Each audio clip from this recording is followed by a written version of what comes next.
কি কি কি কি কোরবানি। জান লাগাও, মাল লাগাও, তুমি খাও, কিন্তু আমার নামে লাগাও কোরবানি। কোরবানি কিন্তু কয়জনে মন খুলা কোরবানি করবে? রাগ হয় না কিন্তু। এই জন্যই তো কোরবানির জানোয়ার মোটা তাজা বলতে বলছে, মোটা তাজা। কেননা কিয়ামতের দিন এটাকে 70 গুণ বাড়ায়া পাল্লায় ওজন করবে। কয় গুণ? 100 কেজির গরু কয় কেজি হবে কিয়ামতের দিন? কত কত কত? 7000 মেয়ে, আপনি 700 কম। আগে তো সৈন্য দুটা এমনি আছে, আবার 7-এর সৈন্য উপরে যাবে। কত? 100 কেজিরটা কত কেজি? 60 টন ওজন হবে, 60 টন। আমি গোস্তের ওজন শুনাইতেছি না, ইন টোটাল গরুটার ওজন শুনাইতেছি। এটার ভিতরে বুত্রে যা আছে, পেশাব পায়খানা সব সহ। যেমন দেখেন না ফার্মালারা মাপে, ওরা পুরা গরু পাল্লায় উঠায়া মাপে, ঠিক না? তারপরে কেজি ধরে 400 টাকা, ঠিক না? আরে বুঝছেন, অগো হিসাব আর সোনা লাগো হিসাব একরকম। খাইদো যেই দামে, সোনাও ওই দামে, ঠিক না? কি খাইদো যেই দামে, না না, সোনাও যেই দামে, খাইদো ওই দামে, ঠিক না? ঠিক না? কি সত্য তো? গরুওয়ালা গো এই হিসাব, গোস্ত যেই দামের, পায়খানাও ওই দামের। ওইটার ওজন বলতেছি আমি। 100 কেজি যদি টোটাল গরুটার ওজন হয়, তাহলে কিয়ামতের দিন পাল্লায় হবে 60 টন। কত? এটা এক রিওয়ায়াতে আছে, আরেক রিওয়ায়াতে আছে 700 গুণ। কত কত কত? তাহলে 100 কেজিটা কত কেজি? 70,000 কেজি।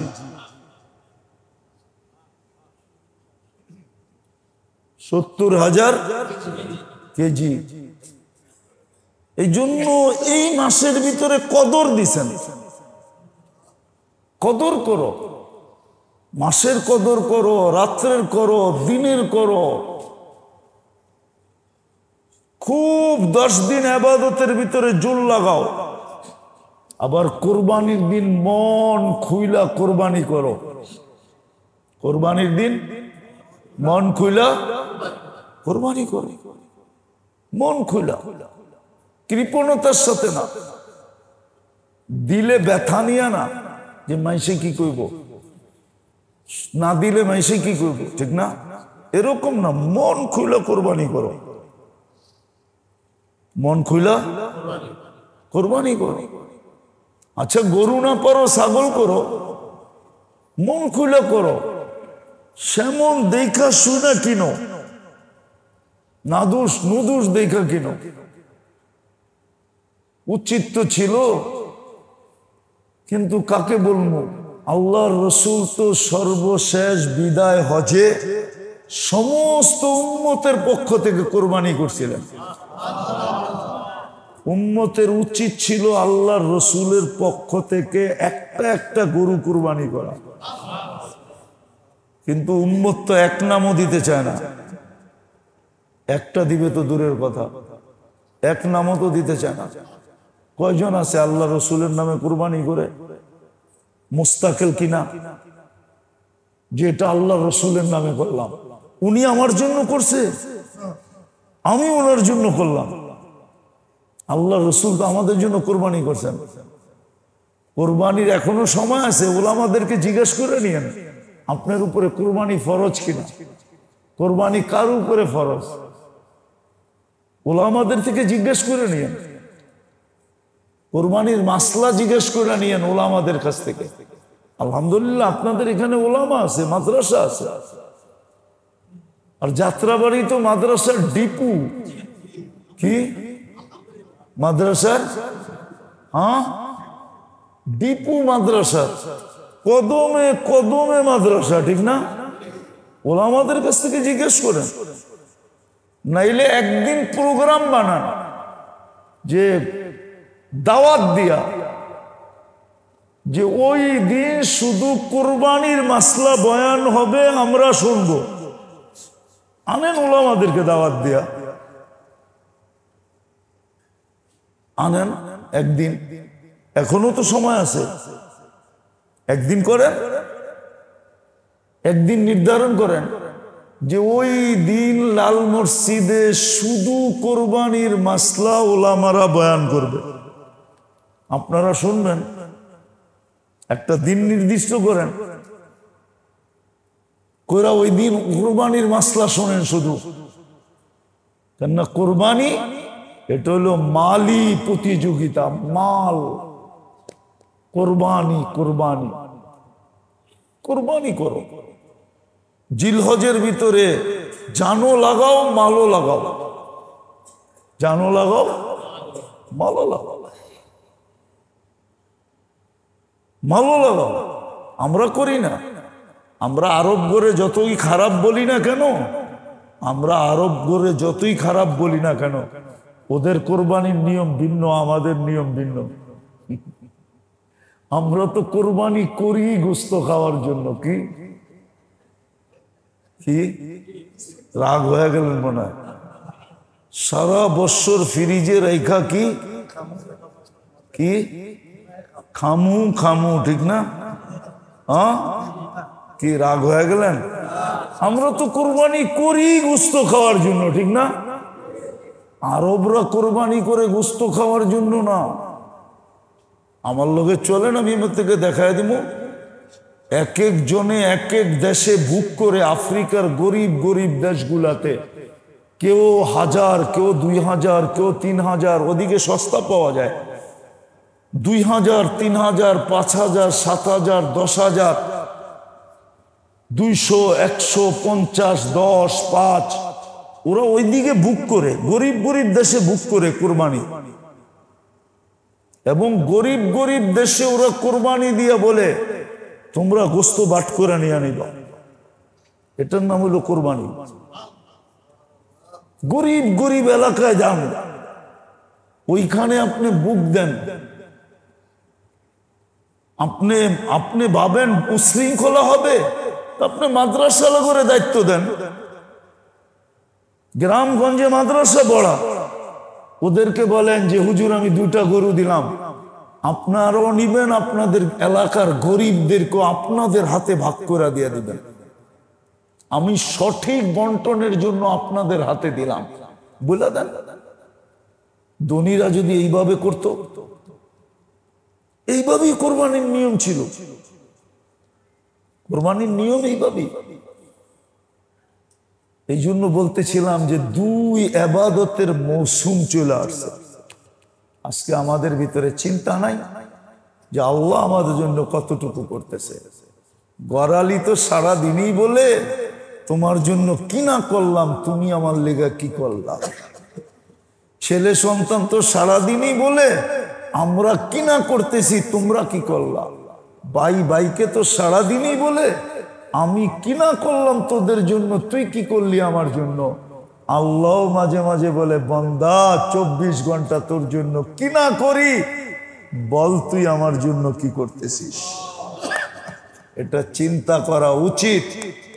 তাইলেই ভিতরে কদর আসবে, আর কদর আসলে শুকরিয়া আসবে, আর শুকরিয়া আসলে আল্লাহ আমাদেরকে, কদর আসলে আল্লাহ কদর করবে। আল্লাহ কদর দেখাইছি আমি, 6টা দেখানো যায়, সবগুলো দেখানো যায়। আল্লাহ বলে তুই আর কি কদর করবি, আর চেয়ে বেশি আমরা তোকে করব। বিদায় সামনে একটা মাস আসতেছে, জিলহজ 10টা দিন, 29 তারিখ থেকে 1 তারিখ হবে। 1 তারিখ হবে জিলহজের। রাত্রেও কদর করি, দিনেও কদর করি। সামনে কোরবানি আসতেছে, কদর করি। কোরবানি গোশত খাওয়ার জন্য না, কোরবানি কোরবানি কোরবানি কোরবানির জন্য। কদর করেন কোরবানিকে, ওলামাদের থেকে শিখা ওইভাবে করেন। দরকার হলে মসজিদওয়ালারা প্রোগ্রাম বানান, 30 তারিখে শুক্রবার এলান করেন যে 1 তারিখে আমাদের মসজিদে মাসলা বয়ান করা হবে। ওলামাদেরকে ডাইকা আনেন। আপনাদের এখানে ওলামাদের অভাব নাই, ডাকলে কাকে না কাকে পাবেন। সে কোরবানির মাসলা বয়ান করো, আপনারা শুনেন, ওইভাবে কোরবানি করেন। কেননা কোরবানির দিন, কোরবানির চেয়ে উত্তম কোনো আমল আল্লাহর কাছে নাই। ওই দিন সবচেয়ে উত্তম আমল হলো কোরবানি করা। ইহরাকুদ্দাম, রক্ত আল্লাহর জন্য বহায়া দেওয়া, রক্ত ঝরায়া দেওয়া। আসছিল ইব্রাহিম আলাইহিস সালাম থেকে, ইসমাইল আলাইহিস সালাম থেকে কোরবানি শুরু। আল্লাহ আমাদের উপরে এহসান করছেন যে আমরা পশুর রক্ত দিয়েই আমরা আল্লাহকে খুশি করতে পারবো। এটা ওই প্রবাদ বাক্য বললেও সত্য হবে, কে মাঠা লাগবে না, গোল দিয়েই স্বাদ মিটা যাবে। মাঠা কি দিয়া স্বাদ মিটবে? ইব্রাহিম আলাইহিস সালাম তো ইসমাইল আলাইহিস সালামকে জবাই করার হুকুম পাইছিলেন, ঠিক না? আমাকে ছেলে জবাই করতে হবে না, আমরা পশু জবাই করি, ওইটা পাবো যেটা ইব্রাহিম আলাইহিস সালাম ইসমাইল আলাইহিস সালামের গলায় ছুরি চালায়া পাইছিল।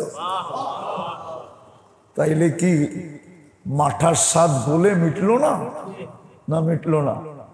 এই জন্য ওই দিন কোরবানি কিভাবে করতে হবে, কোরবানি কার উপরে ফরজ, এটা ওলামাদের কাছ থেকে শিখেন। মন খুলে কোরবানি করেন, নাইলে কোরবানি করবেন এক সময়। করব আমরা, মুসলমান কোরবানি করতেছে, এখন ফিলিস্তিনে কোরবানি করতেছে, মুসলমান কোরবানি খুব করতেছে, কিন্তু আসল জায়গায় করতেছে না। কসম খোদার, আসল জায়গায় যদি করত তাহলে আমার মনে হয় এই কথাটা 100-তে 100 সত্য ছিল যে আল্লাহ আমাদেরকে চোখে চোখে রাখতেন। আর যাকে চোখে চোখে রাখা হয়, চোখে চোখে চোখে চোখে, ওর মূল্যায়নই ওরকম হয়। ওর মূল্যায়নই, উম্মত যে আল্লাহর চোখে চোখে ছিল এটার প্রমাণ একজনের জন্য ফেরেশতা পাঠায়া দিছেন। বুঝা গেল যে মূল্য কিরকম, চোখে চোখে কিরকম রাখতেছেন। আজকে আমাদের ভিতরে নাই।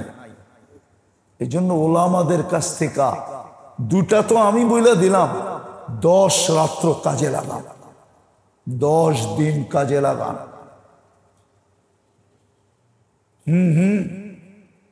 জিলহজ এটা সবচেয়ে বড় তওবার মাস।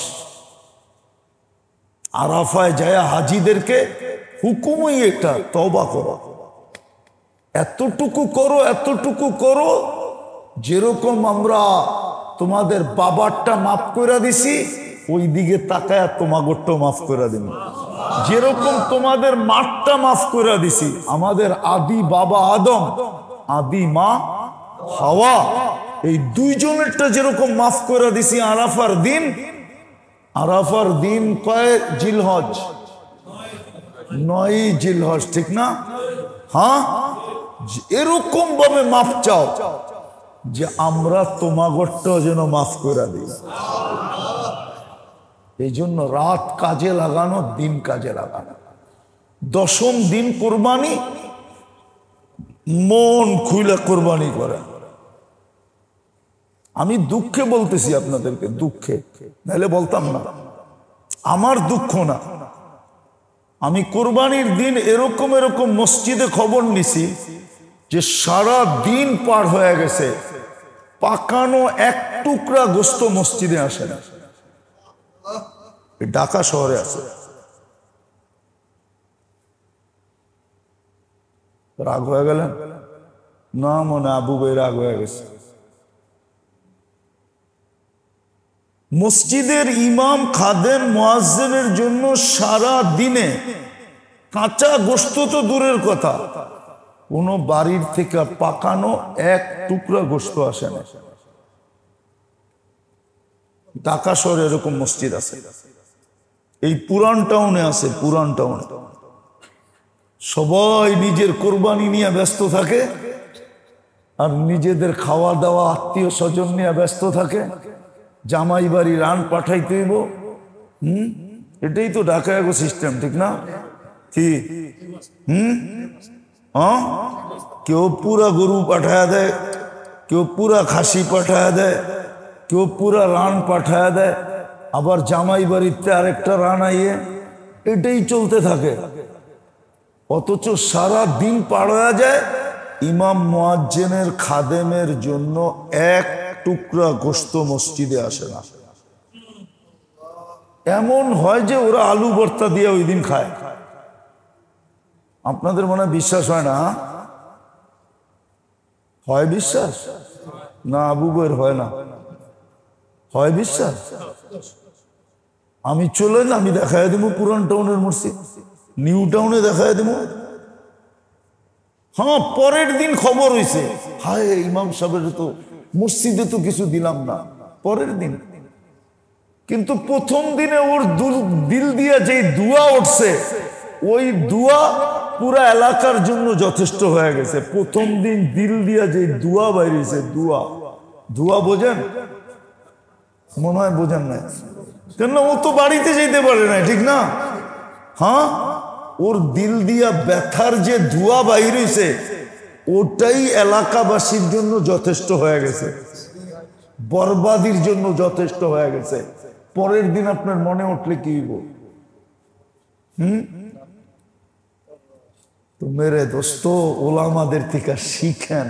চলে যাবেন কবরে, সব রাইখা চলে যাবেন, মূল্যায়ন করেন, মূল্যায়ন, নাইলে আপনাকেও মূল্যায়ন করবে না, রাইখা সব চলে যাবেন।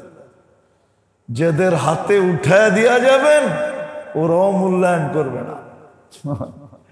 দুনিয়ার সিস্টেমই এরকম, একজন আরেকজনের হাতে উঠায় দিয়ে চলে যাবে। আর যদি মূল্যায়ন করেন তাহলে মূল্যায়িত হবে।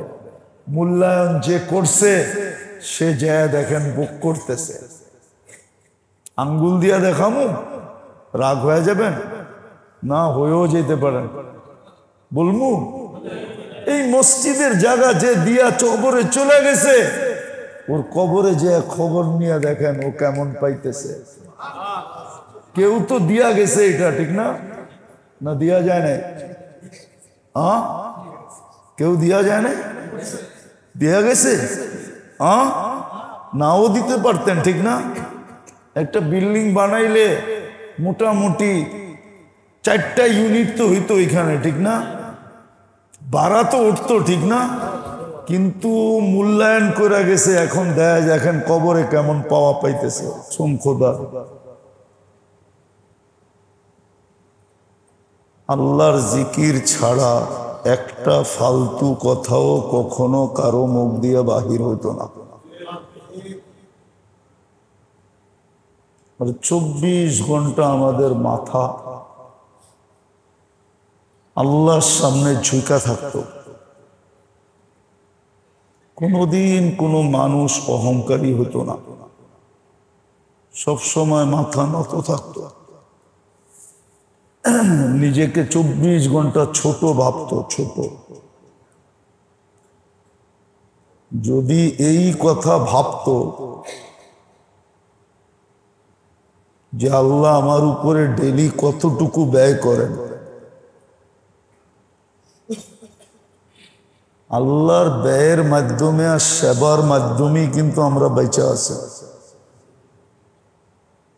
নাইলে আপনি একটা কথা চিন্তা করেন, চিন্তা করলে বোঝা যাবে, নাইলে বোঝা যাবে না। পরিবেশ কখনো আমাদের পক্ষে না, পরিবেশ কখনো আমাদের। একটা উদাহরণ দিই, আপনি বলেন তো কত বৎসর ধরে আপনি শুনে আসতেছেন যে ঢাকা বসবাসের যোগ্য না।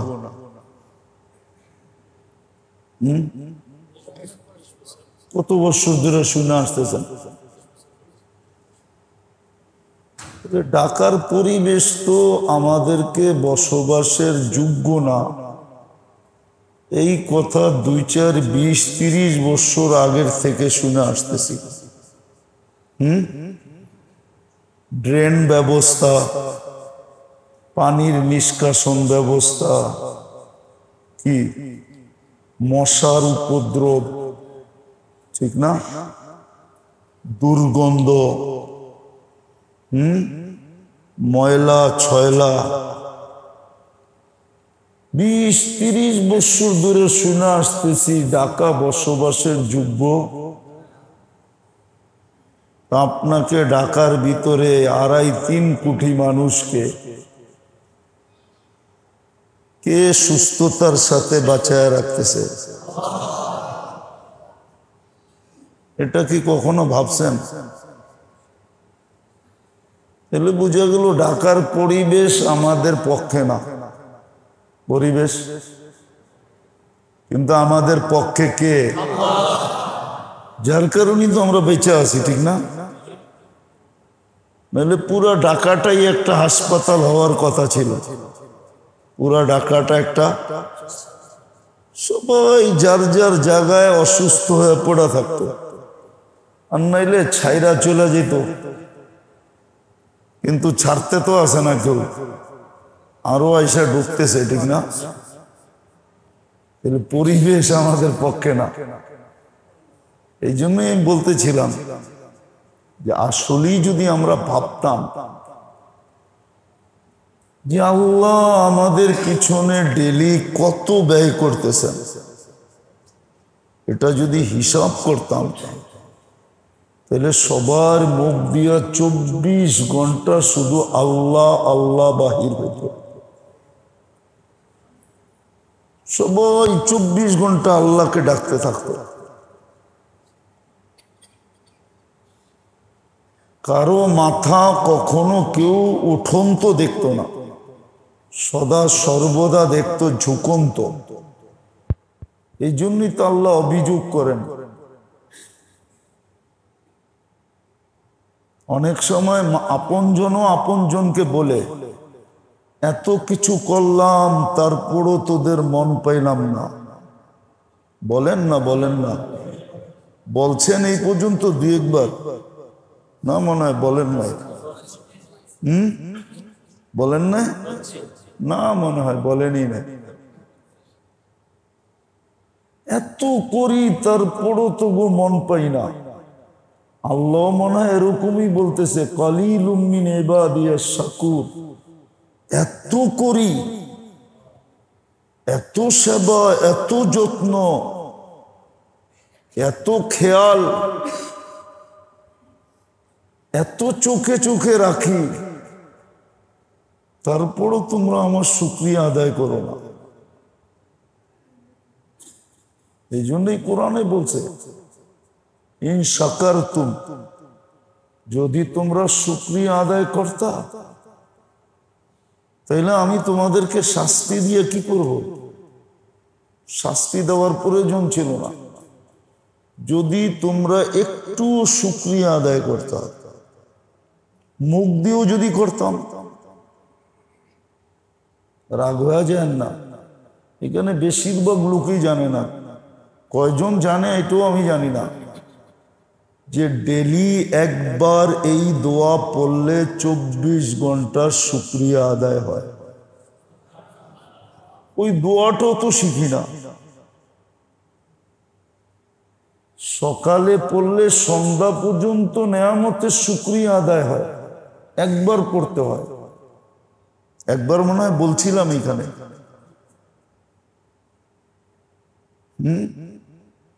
একবার না কয়েকবারই বলছিলাম।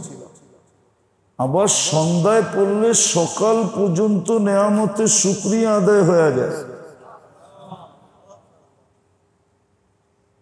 আল্লাহুম্মা মা আসবাহা বি বিনিআমিহি আও মিন আহাদিন মিন খালকিকা ফালাকাল হামদ ওয়া লাকাশ শুকর। এতটুকু।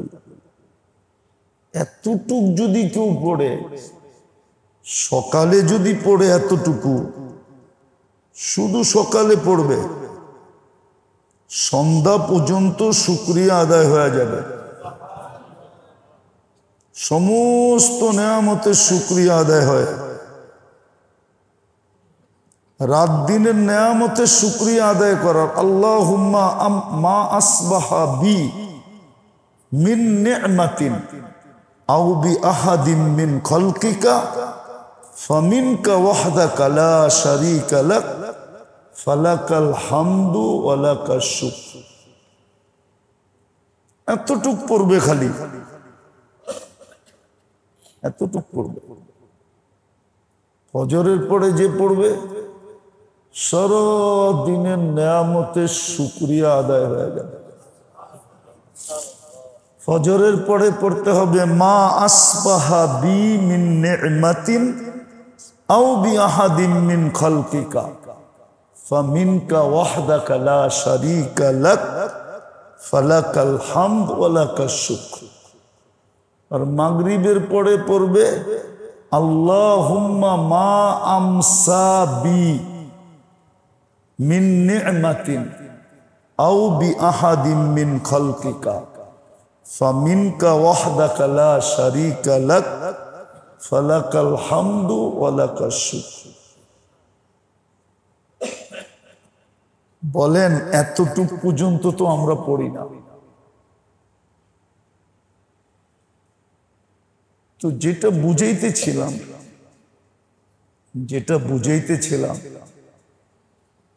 যে উচিত তো ছিল এই কথা ভাইবা, এই কথা বাবার মাঝে উচিত ছিল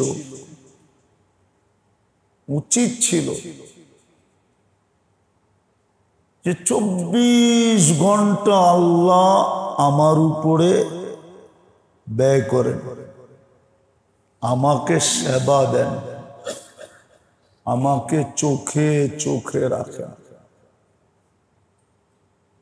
আমরা তো মসজিদে বসে আছি, যারা মসজিদে নাই সারা দিন যারা নাফরমানি করে, সারা রাত্র যারা নাফরমানি করে, ওদেরকেও তো রাত্রে আল্লাহ মাফ করার জন্য ডাকেন। বড় ভারী কথা, কিন্তু ভারী ওয়েটওয়ালা কথা। ওদেরকে পর্যন্ত আল্লাহ রাত্রে মাফ করার জন্য ডাকেন। আবার যাত্রে যারা গুনাহ করলো সারা রাত্র, ওদেরকে সারা দিন মাফ করার জন্য ডাকেন।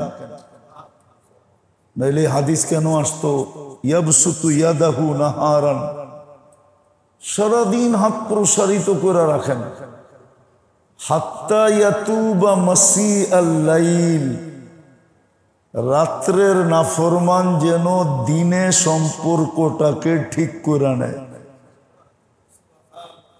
আবার দিনে রাত্রে শুধু হাত প্রসারিত করেন না, বরং ডাকতে পর্যন্ত থাকেন যেন দিনের নাফরমান রাত্রে সম্পর্কটাকে ঠিক করে নেয়। আচ্ছা বলেন, এই সুযোগ দেওয়ার পরেও যদি কেউ নিজের সম্পর্ক আল্লাহর সাথে ঠিক না করলো, আচ্ছা বলেন ওর জন্য অভিযোগের কোনো রাস্তা আছে? একটু আপনার বিবেক দিয়ে বলেন, আপনি কোনো অভিযোগ করতে পারবেন? আল্লাহ তো বলবে সারা দিন আমি তোর অপেক্ষায় ছিলাম। কেন? আল্লাহর তো ঘুমের দরকার নাই, আল্লাহর তো খাওয়া দাওয়ার দরকার নাই, যা সৃষ্টির দরকার আল্লাহর তো এগুলোর কিছুরই দরকার নাই। আল্লাহ তো আল্লাহ তো সামাদ। আল্লাহ বলে সারা দিন তো আমি অপেক্ষায় ছিলাম যেন তুই সম্পর্কটাকে ঠিক করে নেস। লাভ তো আমার কিছু ছিল না, আল্লাহ তো লাভ লসের ঊর্ধ্বে। আল্লাহর তো লাভও নাই লসও নাই, কি নাই? লাভও নাই লসও নাই। এই জন্যই তো হাদিসে আসছে যে সারা দুনিয়ার সৃষ্টিও যদি 24 ঘন্টা জন্মলগ্ন থেকে মৌত পর্যন্ত সবাই যদি আল্লাহর কুদরতি পায়ে সেজদায় পড়া জানো দিয়া দেয় তো লা ইয়াজিদ ফি মুলকি শাই, রাজত্বে চুল পরিমাণ বাড়বে না। সমগ্র সৃষ্টি বিরোধিতা করলেও আল্লাহর রাজত্বে চুল পরিমাণ কমবে না। আল্লাহ তো লাভ লসের ঊর্ধ্বে। সম্পর্ক ঠিক হইলে লাভ আমার হবে, ঠিক না? না হবে না? না মনে হয় হবে না। আল্লাহর তো ওয়াদা ছিল, আমাদের সাথে আল্লাহর অঙ্গীকার ছিল, মান আসলাহা বাইনাহু ওয়া বাইনাল্লাহ। প্রত্যেককে আল্লাহ এই অঙ্গীকার দিয়েছেন, তুমি আমার আর তোমার সম্পর্কটা ঠিক করো, তোমার আর আমার। বাকি সমস্ত সৃষ্টির যে সম্পর্ক লাভ লসের তোমার সাথে আছে, এটা আমি ঠিক করে দিব। সমগ্র সৃষ্টি তোমার লাভ করবে, লস করতে পারবে না। সব সৃষ্টির সাথে সম্পর্ক তোমার ঠিক হয়ে যাবে। এমন কোন সৃষ্টি নাই যেটার সাথে আমার সম্পর্ক ঠিক হবে না। এই জন্য দেখা গেছে, আপনি দেখবেন ইতিহাসের পাতা উঠাইলে সাহাবায়ে কেরাম প্রয়োজন মতে বৃষ্টি পর্যন্ত নামায়া দেখাইছেন। এখন প্রয়োজন, এখন বৃষ্টি নামায়া দেখাইছেন। আর প্রয়োজন নাই তো বৃষ্টিকে ভাগাইও দেখাইছেন, চল। নইলে কেন হাদিস আসলো হাওয়া লাইনা ওয়ালা হালাইনা? আল্লাহ রসুল কেন দোয়া শিখাইলেন যে আল্লাহ বৃষ্টি আমাদের দরকার নাই, হাওয়া লাইনা ওয়ালা আলাইনা, আমাদের বৃষ্টির দরকার নাই, আমগো ডাইনে বামে যেখানে দরকার ওইখানে পাঠান, আমাগো এইখানে দিয়েন না।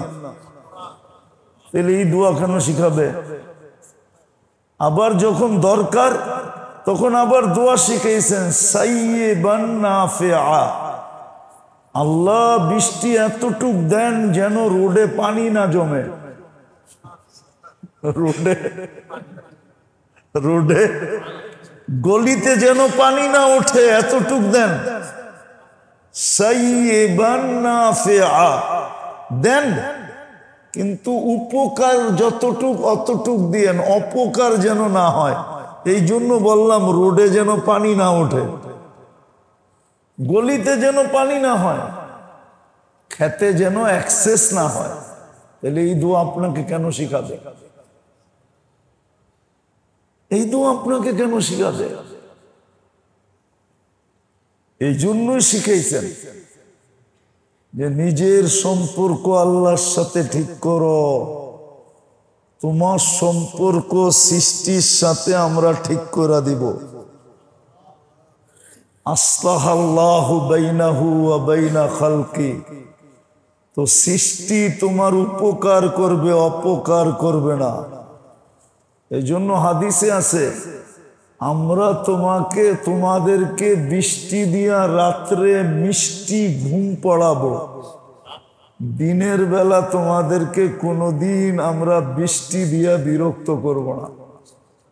হাদিসে আছে দিনে বৃষ্টি হবে না, রাত্রে বৃষ্টি হবে, যেন ঠান্ডার ঘুম হয়, ঠান্ডার ঘুম। আবার এটাও বলছে তোমাদেরকে দিনের বেলা আমরা আকাশের গর্জন শোনাবো না। ঘুমের ঘুরে গর্জন,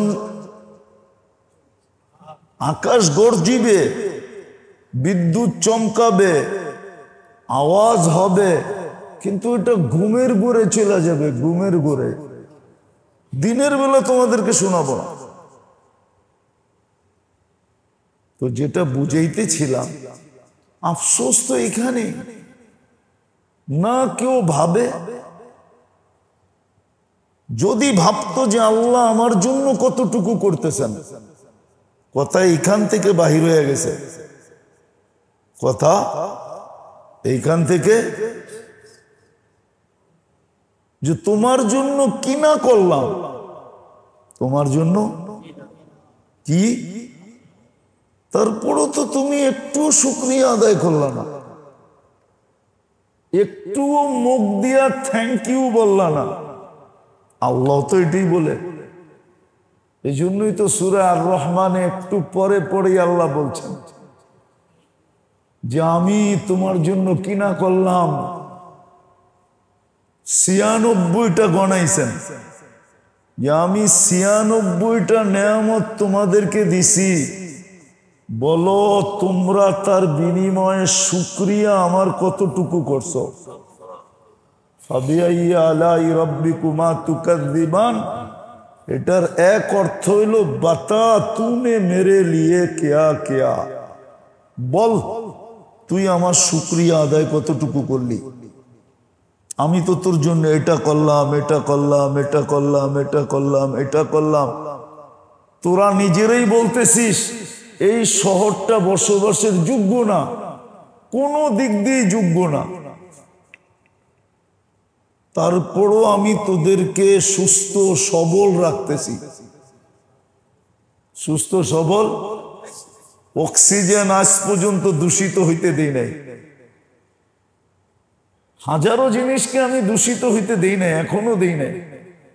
অথচ তোদের যুক্তি তর্ক বিজ্ঞান শিজ্ঞান বলে যে ঢাকা শহরটা বসবাসের অযোগ্য অনেক আগে পরিত্যক্ত শহর হিসাবে ঘোষণা দিলে খুব ভালো যে এটা পরিত্যক্ত শহর, এটা ছেড়া দাও। আবার কোনো একদিন সবকিছু মাটিতে গুছায়া মিটায়া মুটায়া আবার যদি নতুন করে তাইলে বসবাসের যোগ্য হবে, ঠিক না? নিউ টাউন তো বাদ দেন, পুরান টাউন কি সূর্য ওঠে আজ পর্যন্ত পুরান টাউনে দিনের বেলা কোনো বাড়িতে ঢুকা দেখতে পারে না যে এই বাড়িটা ভিতরে কিরকম বানাইছে। মনে হয় বোঝেন না? না, রাগ হয়ে গেলেন। হ্যাঁ, সূর্য উঠে কিন্তু পুরান টাউনের কোনো বাড়ির ভিতরে সূর্য দিনের বেলা ঢুকা দেখতে পারে না যে বাড়িওয়ালায় বাড়িটা বানাইলো কিরকম। কেন সূর্য দিনের বেলাও তো লাইট জ্বলে, ঠিক না? কেউ তো জায়গা ছাড়ে নাই। সূর্য ঢুকবে কোন দিক দিয়া? তো বাবা উচিত, চিন্তা করা উচিত। আর যখন না ভাববো তখন আমাদের ভিতরে কদর আসবে না, কদর। আর কদর আসলেই মানুষের ভিতরে শুকরিয়া আসে। কদর আসলে কি আসে? কদর আসলে শুকরিয়া আসে। কর্মচারীর ভিতরে যখন কদর আসবে যে আলহামদুলিল্লাহ মালিক একটা দোকান খুলতে পারছে, যার কারণে আমার একটা চাকরির ব্যবস্থা হয়েছে, যেটা দিয়া আমার সংসার যেরমই চলুক চলতেছে, ঠিক না? হ্যাঁ, কর্মচারী যতক্ষণ পর্যন্ত এই শুকরিয়া আদায় না করবে, কর্মচারীর উচিত শুকরিয়া আদায় করা। ও যতক্ষণ পর্যন্ত না ভাববে ততক্ষণ পর্যন্ত শুকরিয়া আদায় করতে পারবে না। আর শুকরিয়া যদি আদায় না করলো তো ওই চাকরির মূল্যায়নও করতে পারবে না, কদর করতে পারবে না। কদর বোঝেন? মূল্যায়ন। ও চাকরির মূল্যায়ন করতে পারবে না, ও চাকরির মূল্যায়ন করতে পারবে না। সবার ভিতরে তো এই যোগ্যতা নাই যে ওরে সবাই টানবে। কিছু যোগ্যতা এরকম আছে যে ওকে সবাই টানে। কি কি সবাই? মনে হয় বোঝেন না। বুঝছেন না? বোঝেন না। যোগ্যতা সম্পূর্ণ। আমি একটা দেখাই। ইদানিং ঢাকা শহরে বাংলাদেশে বাহির হয়েছে লাইভ বেকারি। এটার যে শেফ থাকে, যে পাক করে আইটেম বানায়, ও যদি খুব ভালো হয়, পারদর্শী হয়, আর ওর জিনিস যদি ফেমাস হয় তো ওরে সবাই টানে, ঠিক না? কি সব বেকারিওয়ালা কোম্পানিওয়ালাই ওরে টানবে, ঠিক না? আচ্ছা বলেন, এরম কয়জন আছে? হাতের করা গণা কয়েকজন, ঠিক না? হ্যাঁ, আপনারে আমারে যে সব জায়গায় টানবে এমন তো না। কি টানবে? তাইলে এরকম হাতের করে গণা কয়েকজন হয় যে যোগ্যতার বলে যাকে সবাই টানে, কিন্তু বেশিরভাগই এরকম 90%, 99% এরকমই হয়, নিজেকেই চাকরি খুঁজা নিতে হয়, ঠিক না? যতক্ষণ পর্যন্ত সে কদর না করবে তা সে শুকরিয়া আদায় করতে পারবে না। শুকরিয়া আদায় করতে, যেমন আমরা কদর করতে পারতেছি না, আমরা ভাবতেই পারতেছি না যে আল্লাহ আমার উপরে কতটুক খরচ করতেছেন, কতটুক ব্যয় করতেছেন, এটা আমরা ভাবি না। বিধায় আমাদের ভিতরে কদর নেই, মূল্যায়ন নাই, মূল্যায়ন নাই। না সময়ের মূল্যায়ন আছে, না দেহের মূল্যায়ন আছে। যদিও হাদিস আমাদেরকে বলছিলেন ইগতানিম, মূল্যায়ন করো, এটা হুকুম ছিল। ইগতানিম এটা আল্লাহর রসুলের হুকুম ছিল।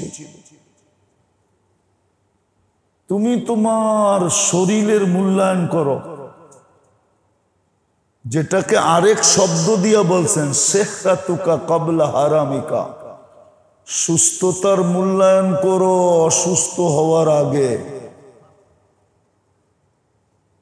আচ্ছা, মূল্যায়ন করার পরেও যদি অসুস্থ হইলাম, তখন আল্লাহ আবার বলছে তাইলে এখন আমরা মূল্যায়ন করব, তোমার পালা শেষ, এখন আমাদের পালা, আমরা মূল্যায়ন করব। আল্লাহ কি মূল্যায়ন করবেন?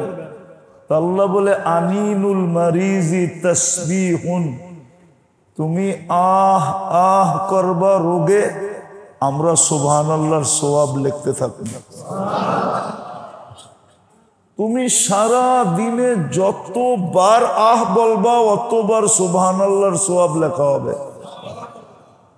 আচ্ছা, আয়ের থেকে যদি একটু চিৎকারে চলে গেলা, আহ কইরা তোমার পোষে না, এখন তুমি চিৎকার দিতে শুরু করছো, আল্লাহ বলে সিয়াহাতুহু তাহলিলুন, তোমার চিৎকারের বদলায় আমরা লা ইলাহা ইল্লাল্লাহর সওয়াব লিখতে থাকব। তৃতীয়, তুমি যদি খাটের উপরে স্থিরভাবে শুয়া থাকতে না পারো, এপাশ ওপাশ শুধু করতে থাকো, তাইলে আমরা যুদ্ধের ময়দানে লড়লে যেই সওয়াব পাওয়া যাবে, ওই সওয়াব তোমার বিছনার তাকাল্লুবুহু, এপাশ ওপাশ করার কারণে আমরা এই সওয়াব লিখতে থাকবো। তারপর সুস্থ অবস্থায় যত আমল তুমি করতে, অসুস্থতার কারণে যেটা করতে পারতেছো না, ওই সমস্ত আমলের সওয়াব আমরা লিখতে থাকব। যদি তোমাকে সুস্থতা দিলাম, তাইলে বিলকুল এমন ভাবে সুস্থ হবে যে তোমার মা যেন তোমাকে এইমাত্র জন্ম দিল।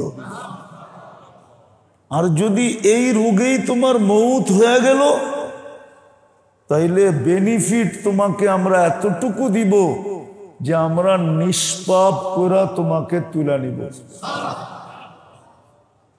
হইতে পারে রোগের ধরন যদি এরকমও হয়, কিছু রোগের ধরন আছে, ওই রোগগুলার ভিতরে যেই কোনো একটা রোগ যদি হয়, যেমন দুরারোগ্য রোগ যদি হয়, যেমন ক্যান্সার, দুরারোগ্য রোগে যদি তোমার মৌত হয়, তো শুধু তোমাকে নিষ্পাপ উঠাবো না, তোমার গলায় শাহাদতের মালা পর্যন্ত পড়ায়া দিব। শাহাদতের মালা পড়ায়া দিব। এইবার আপনি ভাবেন, আল্লাহ বলে সুস্থ অবস্থায় তুমি কদর করো, অসুস্থ হয়ে গেলে আমরা তোমার কদর করব। কিন্তু সুস্থ অবস্থায় তুমি কিসের কদর করো? সুস্থতার কদর করো, আল্লাহ না। আল্লাহ তো কদরের তে ঊর্ধ্বে।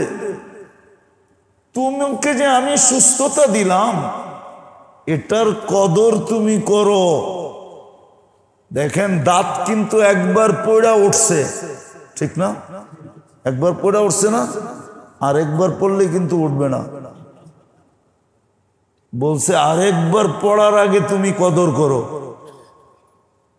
যদি কদর করতে পারলা, তাইলে পড়া গেলে কিন্তু আমরা তোমাকে কদর করব। আজকে মেরে দোস্ত আমরা চিন্তা করি না।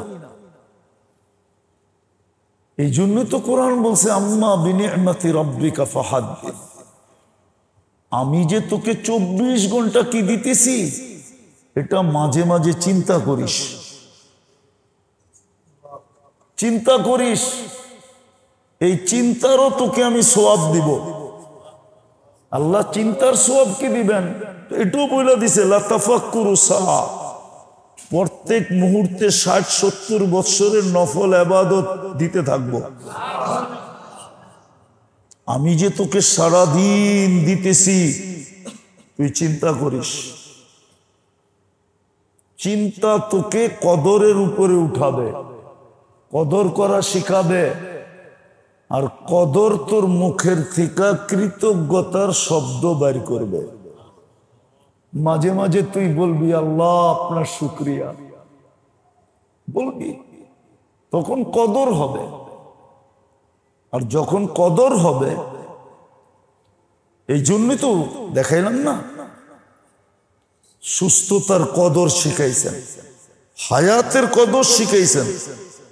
কবলা মৌতিকা, মরার আগে হায়াতের কদর করো, জীবনের কদর করো। শাবাবুকা কবলা হারামিকা, যৌবনের কদর করো বৃদ্ধ হওয়ার আগে। তখন যদি তুমি যৌবনের কদর করতে করতে বৃদ্ধ হইলা, তাহলে বৃদ্ধ হইলে আমরা তোমাকে কদর করব। আল্লাহ কেমন কদর করবেন? আমরা মূল্যায়ন করব কেমন? বলে তুই হাত উঠাইতে দেরি। একটা হাদিস প্রথমে দিই, কেননা বুড়া হইলেই তো দাড়ি পাকে, ঠিক না? হ্যাঁ, আল্লাহ বলে তুই চলতে থাকবি, আমি তোরে দেখা লজ্জা পাইতে থাকবি। আমি তোরে দেখা, আর আল্লাহ যাকে দেখা লজ্জা পায় তাকে শাস্তি দেন না, তাকে শাস্তি দেন না, শুধু দেখা। আর আল্লাহ বলে যখন তুই হাত উঠাবি, তখন ডবল লজ্জা। আমার খালি হাতে ফেরত দিতে লজ্জা লাগবে, আমি তোকে 2 হাত বইরা দিব।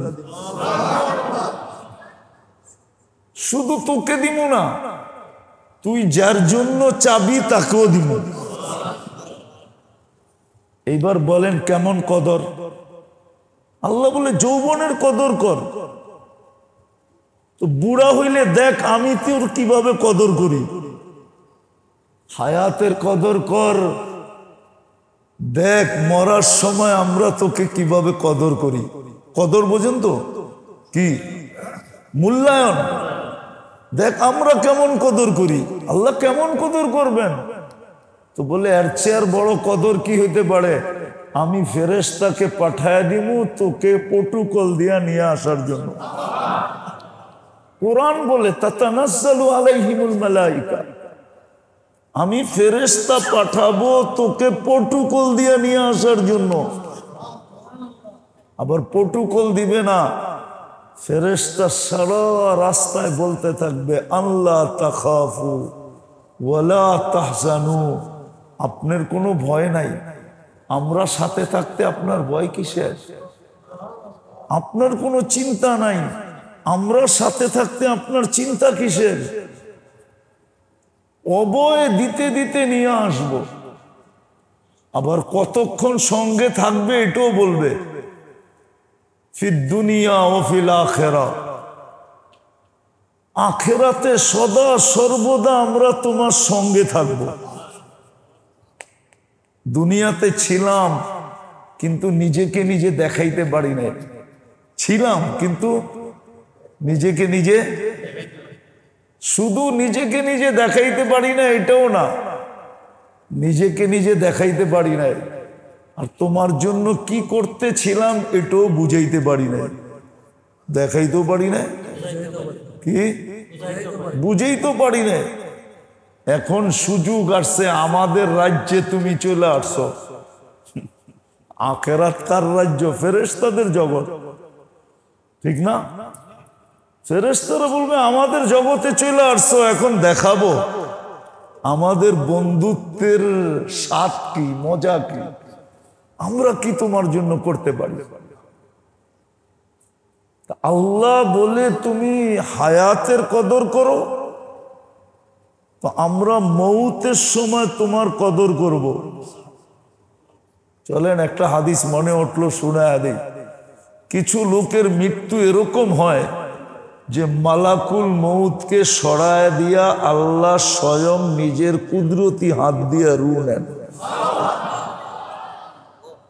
মনে হয় এটা ছোট মনে হইল আপনার কাছে, ঠিক না?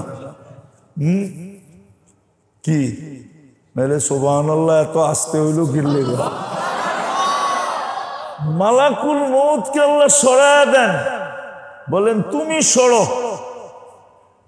আমার বন্দার রূহ আমি স্বয়ং নিজের কুদরতি হাত দিয়া নিব। হাদিসে আছে আল্লাহ স্বয়ং নেয় কুদরতি হাত দিয়া। হায় উম্মতে মুহাম্মাদীকে তো আল্লাহ শিখাইছিল। ঢাকায় শব্দ বোঝেন? কোন উম্মতকে আল্লাহ শিখায় নাই যে আজরাইলকে কিভাবে ঠেক দেওয়া যায়, কিন্তু এই উম্মতকে আল্লাহ শিখাইছিল।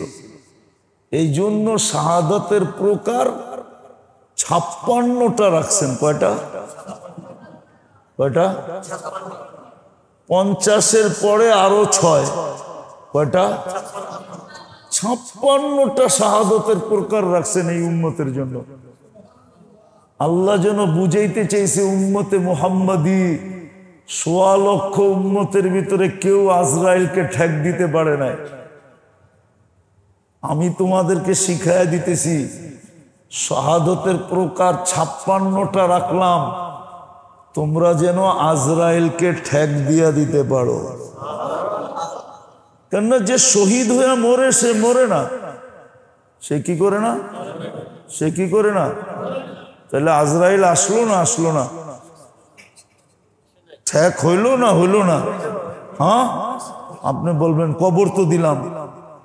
না না, আপনি পোশাকটা কবর দিছেন, তাকে দেন নাই। কি কি?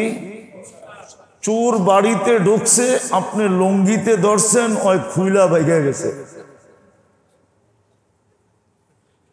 ঠিক আপনি দুনিয়ার পোশাকটাকে কবর দিছেন, এটা দুনিয়ার পোশাক। এই দেহটা হলো দুনিয়ার পোশাক। যে শাহাদাতের মৌত মরছে, ও দেহটা আমাদের হাতে দিয়া জান্নাতের পোশাক পরা চলে গেছে। এই জন্যই কোরআন বলছে ওয়ালা তাকুলু, কোরআন বলছে ওয়ালা তাহসাবান্না। মুখ দিয়েও নিষেধ, দিল দিয়েও নিষেধ, দিলে ভাবাও নিষেধ। তাহসাবান্না এটা ওলামারা জানে, আফালে কুলুব, দিল দিয়া ধারণ চিন্তা করা যে মরছে, এটা নিষেধ। বলেন শাহাদাতের মৌত মূল্য কি করে জানবো? আপনি 56টা শিখেন, আমার কাছে আছে, নাহলে বড় করে লেখা মসজিদের গেটে টানায় দেন, যাতে আসতে যাইতে কেউ এই 56টা পড়তে পারে আর সারাদিন ভাবতে পারে নিজেকে 56টার কোনো না কোনোটার অন্তর্ভুক্ত করতে পারে কিনা। যদি অন্তর্ভুক্ত করতে পারে শাহাদাতের মৌত। আমগো পুরান টাউনে একজন লোক ছিল, আপনারা চিনবেন না মনে হয়, যাত্রাবাড়ির লোক তো নাও চিনতে পারে, ওটা ওই দিকে ছিল। অনেক পুরান লোক, মুসলিম যুগের লোক আর কি, পাকিস্তান আমলের লোক আর কি, কিন্তু মারা গেছে, হয়ে গেছে অনেক দিন, বয়স পাইছিল ভালোই। ওনাকে ওনার নামে কেউ চিনত না, কিন্তু লেদুবাই নামে চিনত সবাই। ইসলামপুর, তাঁতিবাজার, নয়া বাজার, এই পুরান টাউনের এদিকে ওনাকে লেদুবাই নামে সবাই চিনতেন। মুসলিম লোকের লোক ছিল। আওয়ামী লীগের আগেও যে মুসলিম লীগ প্রথম ছিল, ওই সময়ের লোক ছিল। উনি আমার লোকে ভালো সম্পর্ক ছিল, জামাই জামাই বলতো, আমার শ্বশুরের বন্ধু ছিল। একদিন আমারে বলতেছে, জামাই, দুনিয়াতে তো অনেক কিছু ঠেক দেওয়ান যায়, আজরাইল রে দেওয়ান যায় না? ওইটার থেকে আমার কথাটা মনে উঠলো। তাই আমি বলছি, হ্যাঁ চাচা, আজরাইল রো ঠেক দেওয়ান যায়, যদি আপনি পদ্ধতি অবলম্বন করতে পারেন। ও জামাই একদিন বইল তো, খুব ভয় লাগে, দেখি আজরাইল রে ঠেক দিয়া মৌতের থেকে বাঁচা যায় কিনা। এই উম্মতের জন্য আল্লাহ ব্যবস্থা রাখছেন। আমি তো দুটেই দেখাইলাম। এই উম্মতের জন্য ব্যবস্থা আছে যে আল্লাহ ডাইরেক্ট কুদরতি হাত দিয়া রু নিবে। এরকম থুড়ির নিচে কুদরতি হাত ধরবে, আর আল্লাহর কুদরতি হাতে বন্দার জান চলে যাবে। এবার বোঝেন কেমন মর্যাদা, কেমন কদর। আসলে আমরা ভাবি না দেখা, আমাদের ভিতরে শুকুর আসে না। কি আসে না?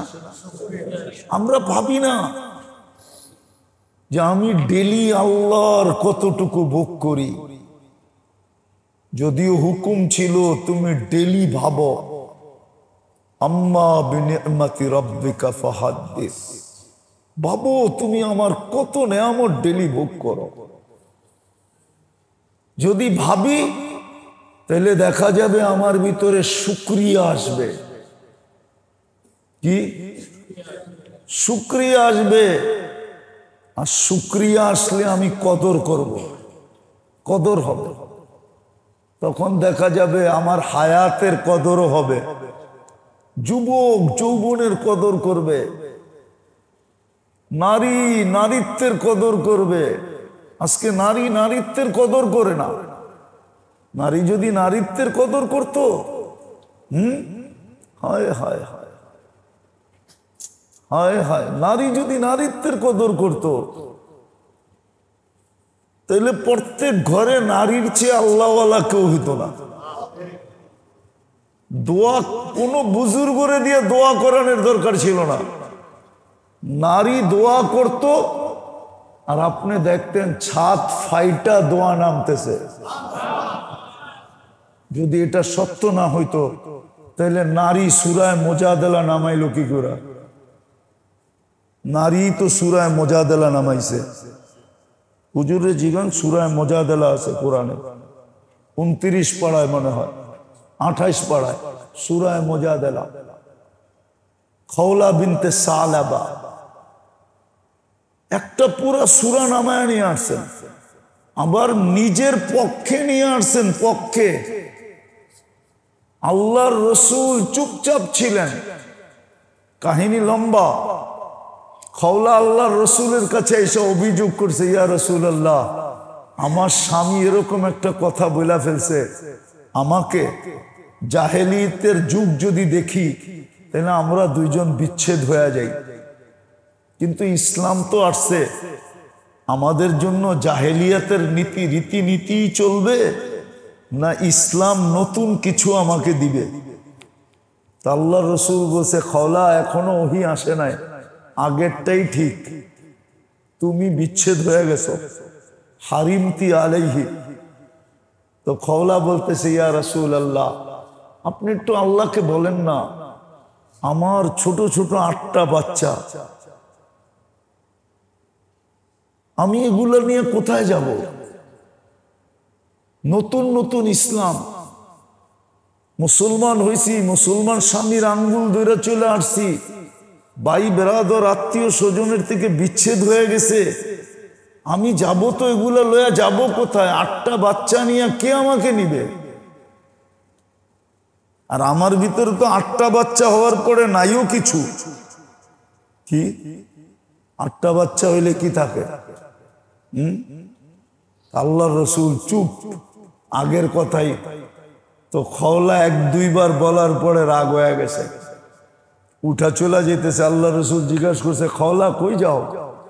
এতক্ষণ আপনাকে বলছি, এখন আর আপনাকে বলবো না, ডাইরেক্ট আল্লাহকে বলবে। খওলা ওইখানে হাত উঠায় বলতেছে, ইলাহি মালিক, আপনা সাবাবি, আমার যৌবন শেষ। 8 বাচ্চা হওয়ার পরে যৌবন তাকে কই? আকালা মালি, সম্পদ বলতে কিচ্ছু নাই। তাফাররাকা আহলি, ইসলাম গ্রহণ করুন কারণে আত্মীয় স্বজন, ভাই বোন, গোত্রের থেকে আমি বিচ্ছিন্ন হয়ে গেছি। লি সিবিয়ানুন সিগার, আমার ছোট ছোট বাচ্চা। ইন জামামতু ইলাইয়া জাউ, আমার কাছে রাখলে নিজেই খাইতে পাই না, এদেরকে খাওয়াবো কোত্থেকা? ইন জামামতু ইলাইহি জাউ, স্বামীর কাছে পাঠায়া দিলে একটা পুরুষ 8টা বাচ্চা পালবে কি করে? আমার বাচ্চাগুলা বিনষ্ট হয়ে যাবে। এই দোয়া করতেছিল, এর ভিতরে ওহী চলে আসছে। আল্লাহর রসুল ওহী শোনার পরে, আল্লাহর রসুল ওহী শোনার পরে যখন ওহী শেষ, ডাক দিয়া বলছে, খওলা কোথায়? বলছে, খওলা জিতা গেছো, আল্লাহ তোমার পক্ষে চলে গেছে। আপনি সূরা শুরু দেখেন, কদ সামিআল্লাহ কাওলাল্লাতী তুজাদিলু আন যাওজিহা ওয়া তাশতাকি ইলাল্লাহ। বন্ধু, আপনি শুনলেন না, আমরা শুনা ফেলছি। আপনি এত কাছে থেকে শুনলেন না, আমরা শুনা ফেলছি। আর শুধু শুনি নাই, আমরা বান্দির পক্ষে হক ফয়সালা দিয়া দিছি। ওই দিন থেকে তালাকে জিহার, যেটাকে তালাকে জাহেলিয়াত বলে, স্ত্রীকে যদি স্বামী মা বইলা ফেলে, মা বইলা উচ্চারণ করে, মা যদি বইলা ফেলে, তাইলে এটার হুকুম জাহেলিয়াতের যুগে ছিল বিচ্ছেদ হয়ে যাওয়া। খওলার কারণে কিয়ামতের সকাল পর্যন্ত মানুষ বেঁচে গেছে। জাহেলিয়াতের তালাক বিলুপ্ত হয়ে গেছে। আসলে যদি নারী নারীত্বের মূল্যায়ন করে, তাহলে আমাদের ঘরের সবচেয়ে বড় আল্লাহওয়ালা মহিলারা, এদের চেয়ে বড় আল্লাহওয়ালা কেউ নাই। কেননা এদের খাওয়া হালাল, পড়া হালাল, বাসস্থান হালাল, তিনোটা হালাল। এটা স্বামীর উপরে দায়িত্ব।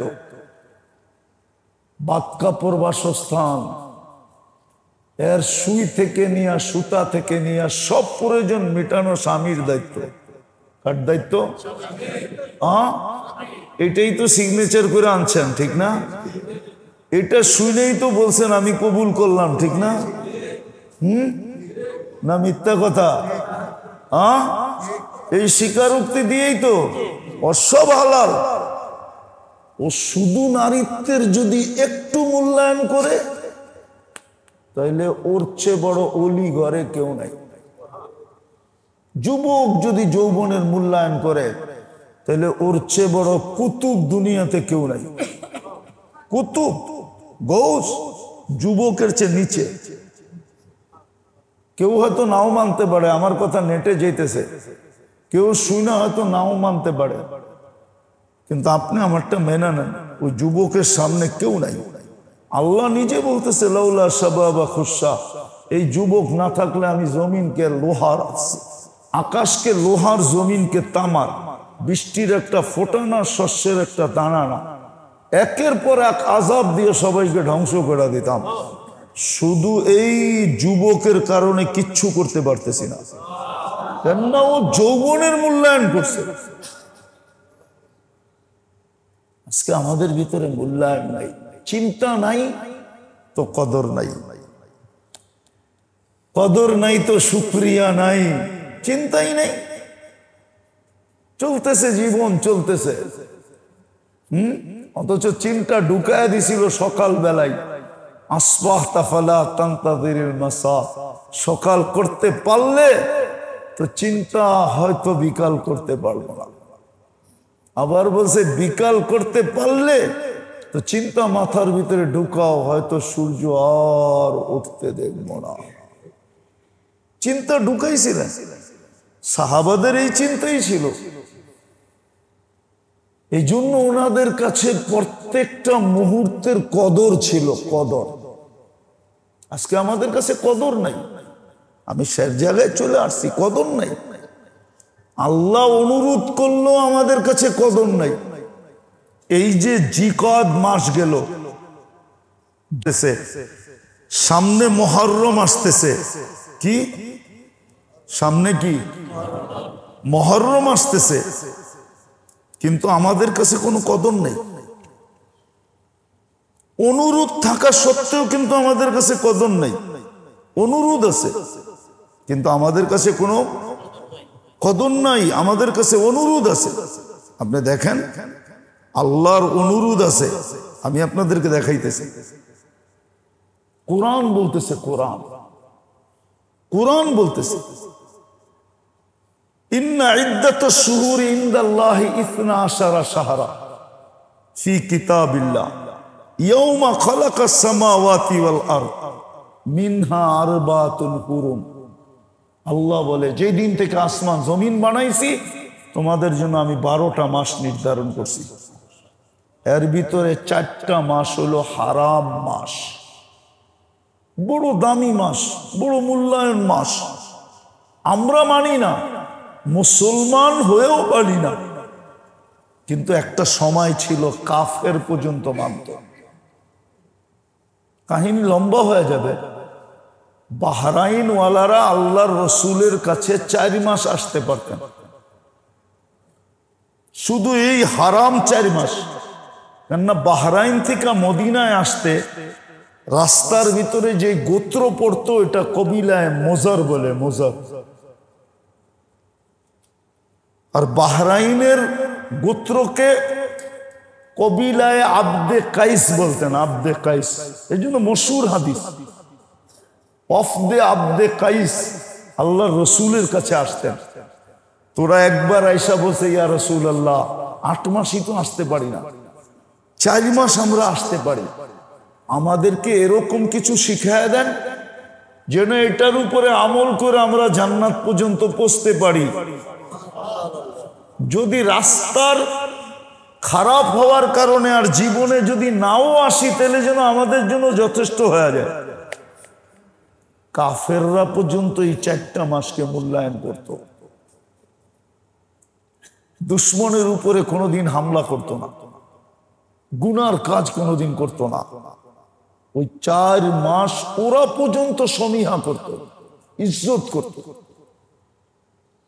বলেন আমরা মুসলমান, এই 4 মাস কি আমরা গুনাহ ছাড়ি? জিকাদা, জিলহজ্জা, মুহররম আর হলো রজব, এই 4 মাস। জিকাদা শেষের দিকে, অথচ আল্লাহ অনুরোধ করছেন ফালা তাজলিমু ফিহিন্না আনফুসাকুম। এটা আল্লাহর অনুরোধ, আল্লাহর আবেদন। আমাদের কাছে আল্লাহ অনুরোধ করছেন যে তোমরা এই 4 মাস গুনাহ করো না, নিজেদের উপরে জুলুম করো না। গুনাহ জুলুম। আজকে বলেন আমরা এই 4 মাস কতটুকু গুনাহ ছাড়ি?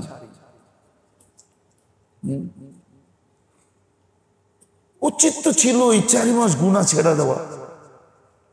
রজব, জিকাদা, জিলহজ্জা, মুহররম।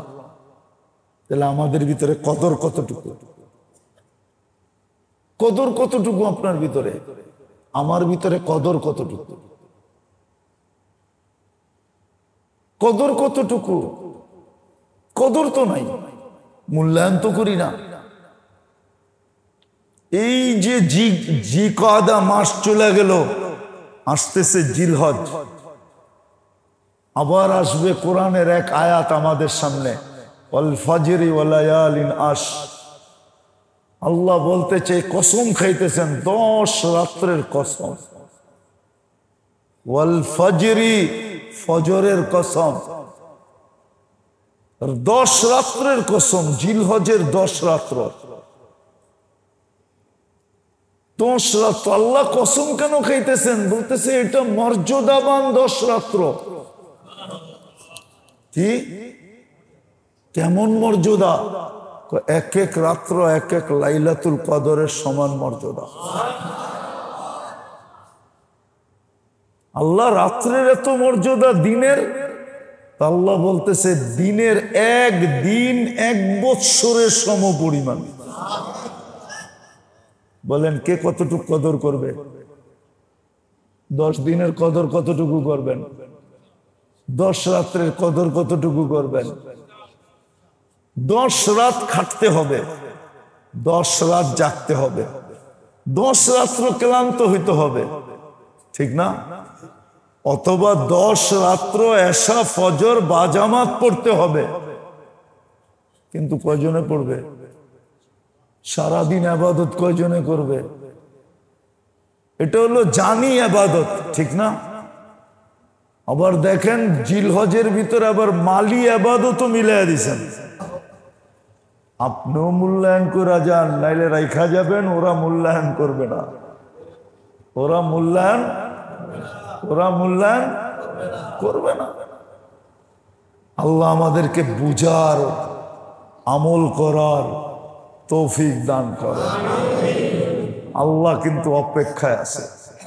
আমরা যেরকম মাঝে মাঝে অপেক্ষায় থাকি, আর আল্লাহও কিন্তু অপেক্ষায় আছে। কণ্ঠনালীতে রু আসার পূর্ব মুহূর্ত পর্যন্ত অপেক্ষায় আছে যে বান্দা আমার সাথে সম্পর্ক ঠিক করে কিনা।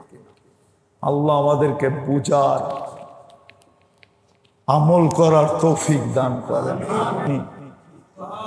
কি কি কি কি কোরবানি? জান লাগাও, মাল লাগাও, তুমিই খাও, কিন্তু আমার নামে লাগাও।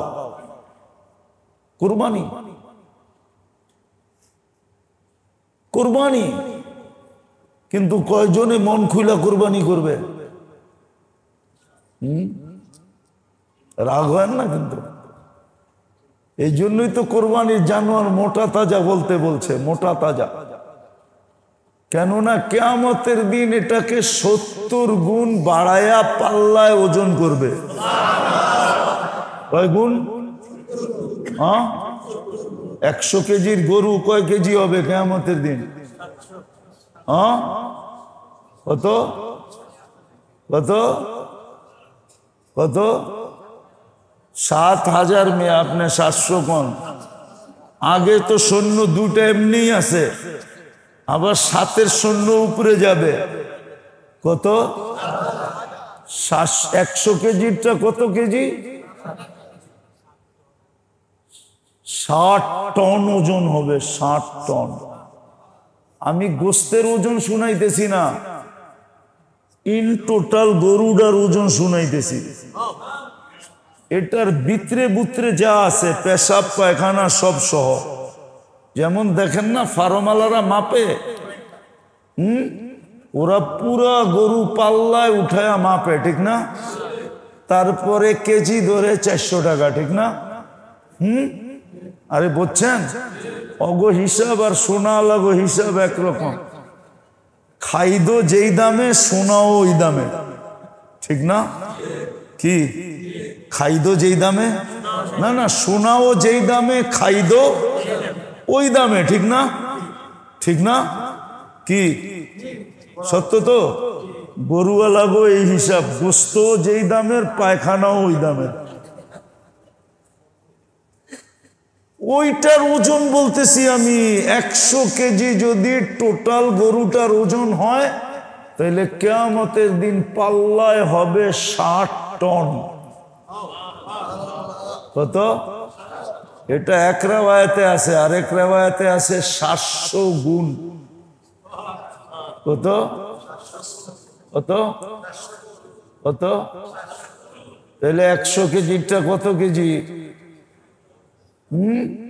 70,000 কেজি। 70,000 কেজি। এই জন্য এই মাসের ভিতরে কদর দিছেন।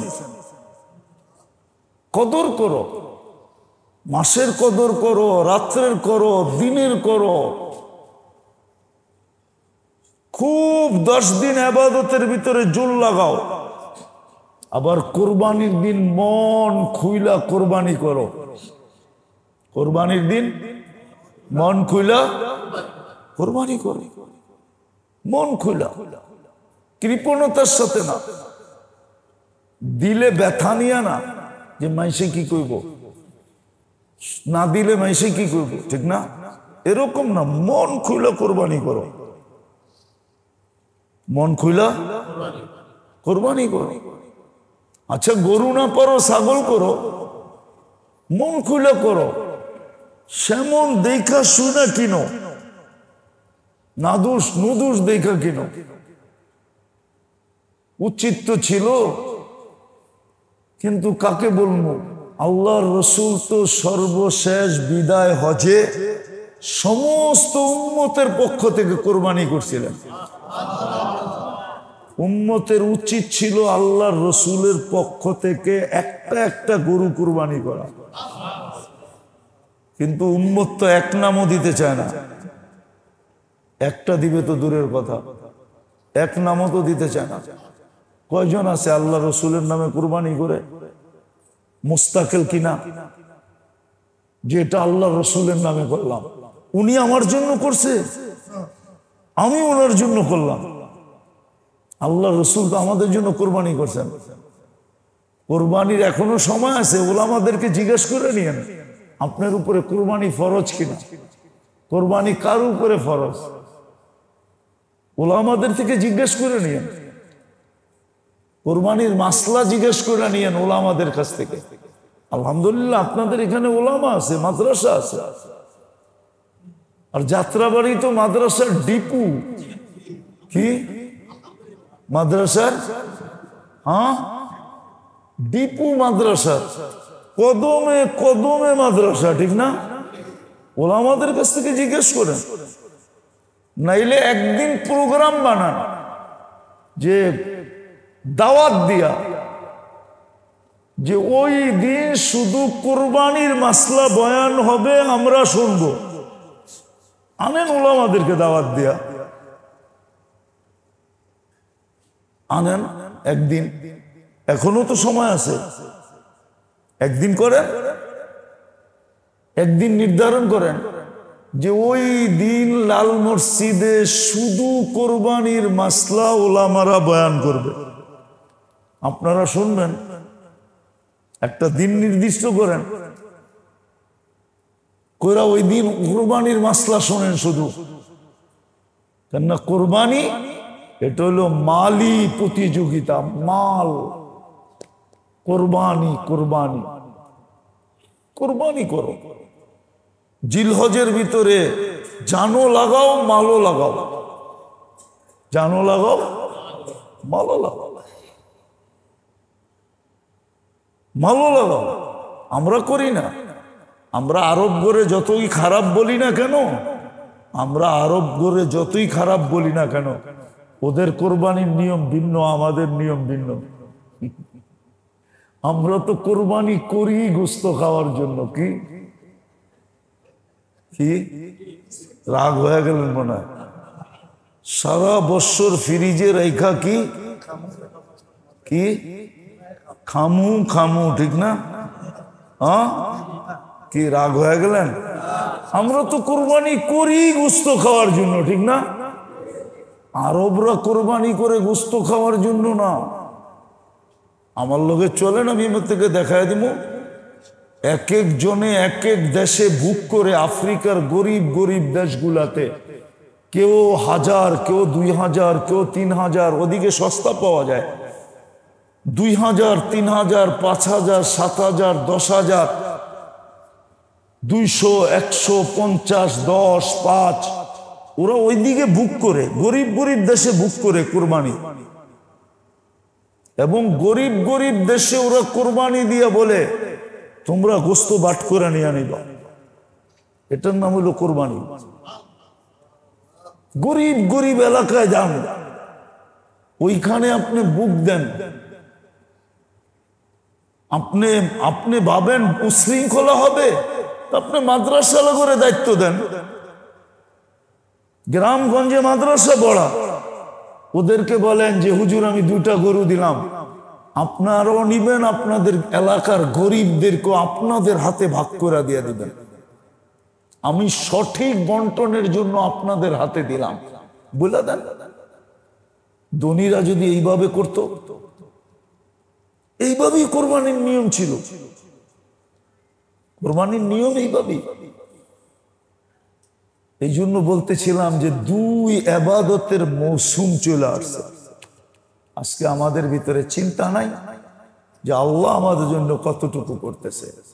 গড়ালি তো সারা দিনই বলে তোমার জন্য কি না করলাম, তুমি আমার লেগা কি করলাম। ছেলে সন্তান তো সারাদিনই বলে আমরা কি না করতেছি, তোমরা কি করলাম। ভাই ভাইকে তো সারাদিনই বলে আমি কি না করলাম তোদের জন্য, তুই কি করলি আমার জন্য। আল্লাহ মাঝে মাঝে বলে বান্দা 24 ঘন্টা তোর জন্য কি না করি, বল তুই আমার জন্য কি করতেছিস।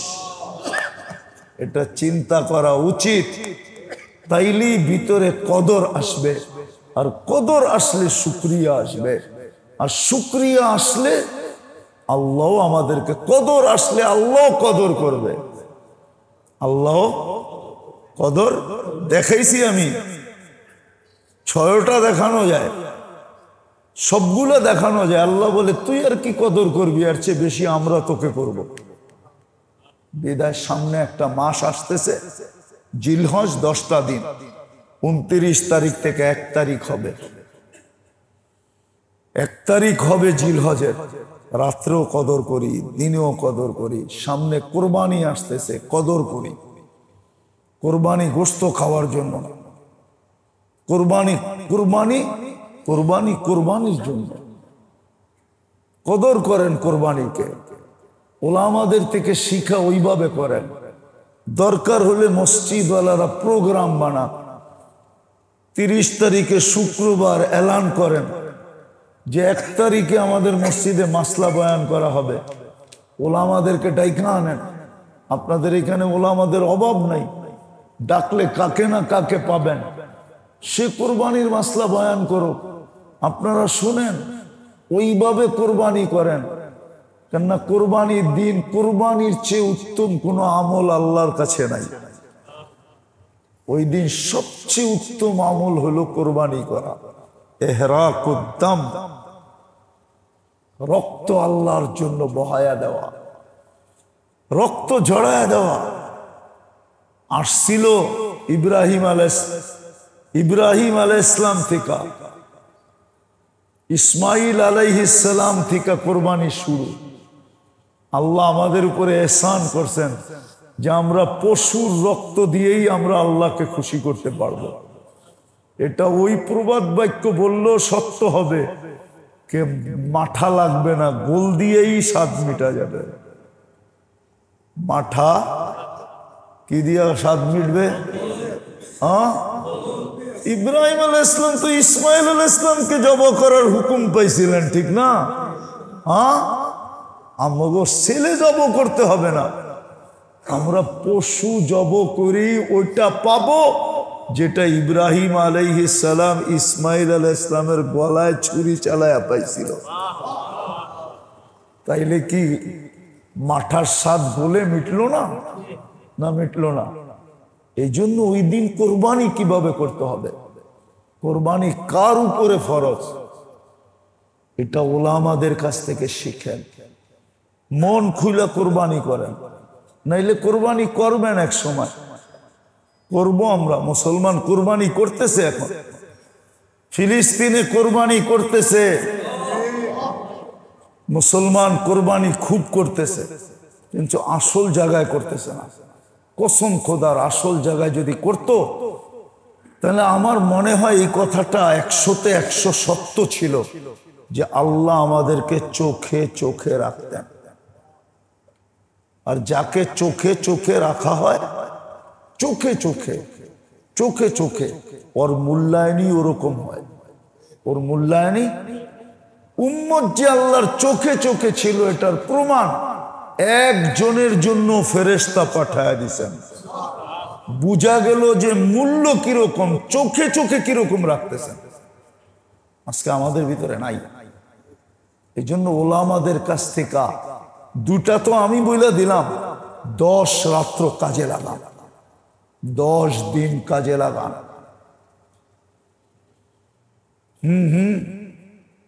জিলহজ এটা সবচেয়ে বড় তওবার মাস। আরাফায় যায় হাজিদেরকে হুকুমই এটা, তওবা করো, এতটুকু করো, এতটুকু করো যেরকম আমরা তোমাদের বাবারটা মাফ করে দিছি, ওই দিকে তাকায় তোমাগরটা মাফ করে দিন। যেরকম তোমাদের মাঠটা মাফ করে দিছি, আমাদের আদি বাবা আদম, আদি মা হাওয়া, এই দুইজনেরটা যেরকম মাফ করে দিছি আরাফার দিন। আরাফার দিন কয় জিলহজ? 9 জিলহজ, ঠিক না? হ্যাঁ, এরকম ভাবে মাফ চাও যে আমরা তোমাগরটা যেন মাফ করে দিই। এই জন্য রাত কাজে লাগানো, দিন কাজে লাগানো। 10ম দিন কোরবানি, মন খুলে কোরবানি করে।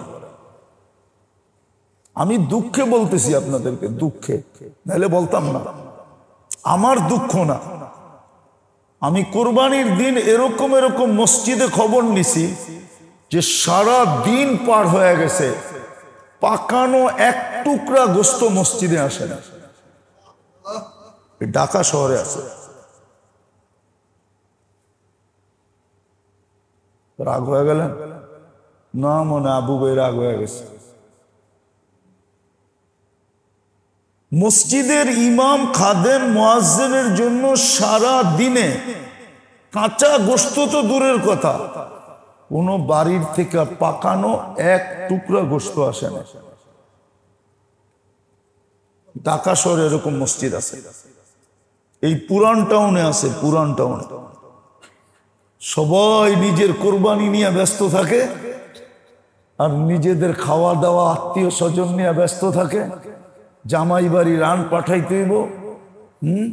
এটাই তো ঢাকা এগো সিস্টেম, ঠিক না? কি কেউ পুরা গরু পাঠায় দেয়, কেউ পুরা খাসি পাঠায় দেয়, কেউ পুরা রান পাঠায় দেয়, আবার জামাই বাড়িতে আরেকটা রান আইয়ে, এটাই চলতে থাকে। অথচ সারা দিন পার হয়ে যায়, ইমাম, মুয়াজ্জিনের, খাদেমের জন্য এক টুকরা গোশত মসজিদে আসে না। এমন হয় যে ওরা আলু ভর্তা দিয়ে ওই দিন খায়। আপনাদের মনে বিশ্বাস হয় না? হয় বিশ্বাস না? আবু বইয়ের হয় না? হয় বিশ্বাস? আমি চলেন, আমি দেখাই দেবো পুরান টাউনের মসজিদ, নিউ টাউনে দেখাই দেবো।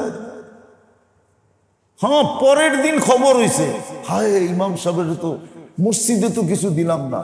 পরের দিন কিন্তু প্রথম দিনে ওর দিল দিয়ে যে দুয়া উঠছে, ওই দুয়া পুরা এলাকার জন্য যথেষ্ট হয়ে গেছে। প্রথম দিন দিল দিয়া যে দুয়া বাইরেছে, দুয়া, দুয়া বোঝেন?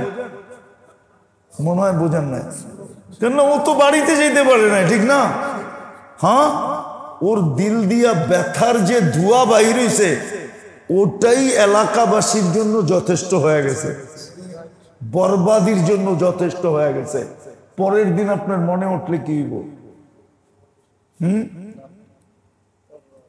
তো মেরে দোস্ত, ওলামাদের থেকে শিখেন। চলে যাবেন কবরে, সব রাইখা চলে যাবেন। মূল্যায়ন করেন, মূল্যায়ন, নাইলে আপনাকেও মূল্যায়ন করবে না। রাইখা সব চলে যাবেন।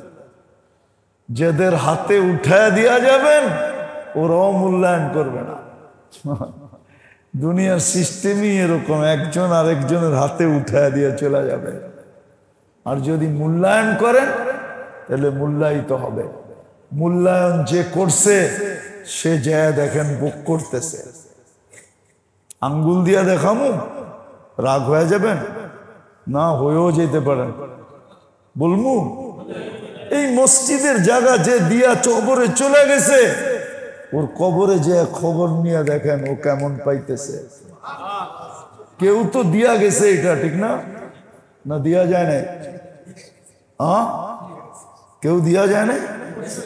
দিয়া গেছে। নাও দিতে পারতেন, ঠিক না?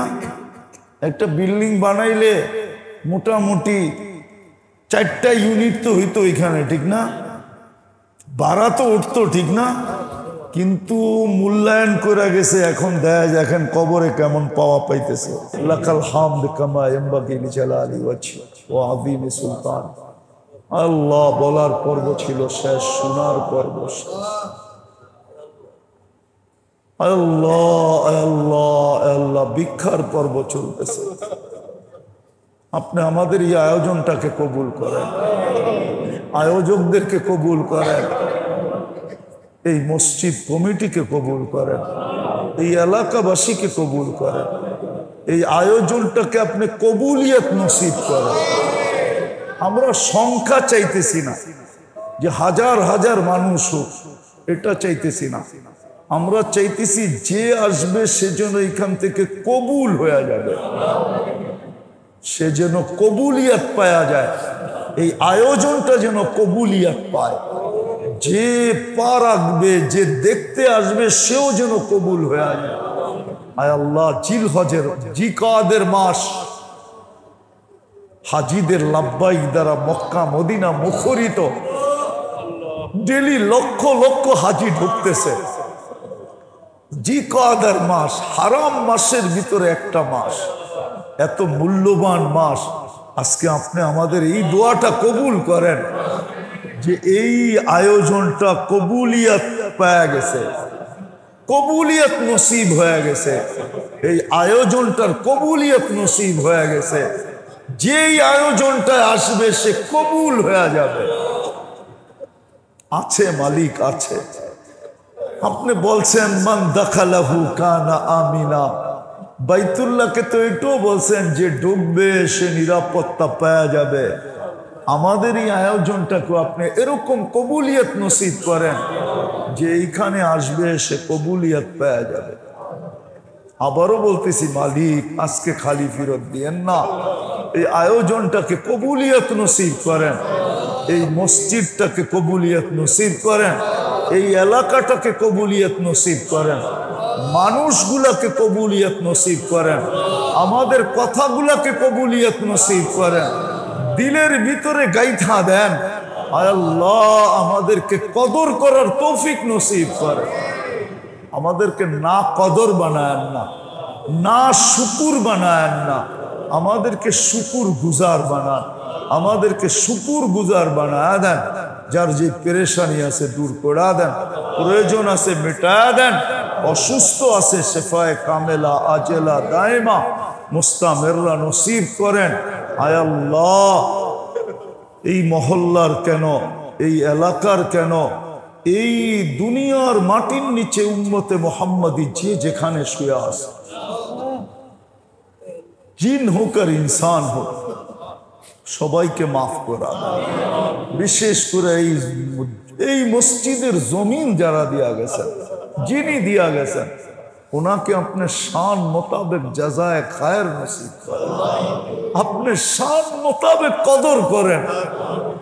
আল্লাহ, উনি আপনার ঘরের জন্য কদর করছে, আপনি ওনাকে কদর করেন। ওনার খানদান থাইকা থাকলে খানদানকেও কদর করেন। আয় আল্লাহ, আয় আল্লাহ, তা কিয়ামত পর্যন্ত করেন। আয় আল্লাহ, আয় আল্লাহ, আয় আল্লাহ, অসুস্থ যারা শেফায়ে কামেলা আজেনা দায়মা মুস্তামেররা নসিব করেন। অনেকে আমাদের কাছে দোয়ার দরখাস্ত করছে, আয় আল্লাহ, তাদের জায়েজ তামান্নাকে পুরা করে দেন। আল্লাহ, যারা হজে চলে গেছে আর যারা যাবে সবাইকে সহি সুস্থতার সাথে হজ্জে মকবুল নসিব করে। যাদের এখনো নিয়ত আছে, আল্লাহ আপনি কুদরত দ্বারা ব্যবস্থা করে দেন, কুদরত দ্বারা ব্যবস্থা করে দেন, কুদরত দ্বারা ব্যবস্থা করে দেন। আল্লাহ ফিলিস্তিনকে জয়যুক্ত করাবে। 18টা মাস হয়ে গেল মালিক, আর একটা ঈদ সামনে আসতেছে, ওরা আর কত কোরবানি দিবে? আমার তো মনে হয় গাজার জমিন বলতে শুরু করছে যে আমার ভিতরে আর লাশ নেওয়ার সুযোগ নাই। মাটি মনে হয় বলতেছে আমার ভিতরে রক্ত চুষার আর ক্ষমতা নাই। ওদেরকে আপনি ওদেরকে আপনি ফাতা নসিব করেন। শুধু ওদেরকে ফাতা নসিব করেন না, ওদের দ্বারা সারা দুনিয়ার মুসলমানকে ফাতা নসিব করেন।